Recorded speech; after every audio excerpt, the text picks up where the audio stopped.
विसवा उपरांत तुमकां येवकार. साळ न्हंय लीप करपाक ड्रेजिंग करतले, तशेंच सिवरेज साळ न्हंयत व्हांवचो न्हय म्हण खबरदारी घेतले म्हण ह्या वेळार मुखेलमंत्री पर्रीकार उलयला. आरडीएक्स गोवा खातीर बांबोळेच्यान निलेश परवार. सध्या ताजो क्रायसीस ना कित्याक एक म्हणजे 15 मार्च पर्यंत दिला परमिशन. 15 मार्च माल काडून it can be pulled up. We will see that it is pulled up to 31st May by e auction.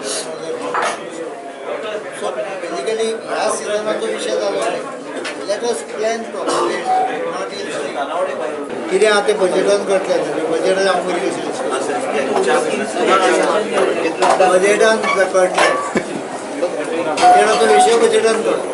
Sir आता तुम्ही साळ नदीच्या बद्दल सांगला पळय सेंटराची ती रिवर डेव्हलपमेंटाची ती योजने खाली मेळटली काय म्हणून एनवायरमेंट कित्या खातीर म्हणून ड्रेजिंग काय कितें करता साळे नदीची कित्या खातीर लीप करपाक ड्रेजिंग करता कितें करपाचें तें आमी प्रोजेक्ट दिला पळय त्या प्रमाणे मेळटलें. There are 2-3 issues. You want to read? Don't ask me in one line. Okay. It is improvement of Sar river. Pollution in Sar river improvement. The dredging जर थोडो भाग आसा जाल्यार ड्रेजिंग आसता तर तातूंत ड्रेजिंग ना.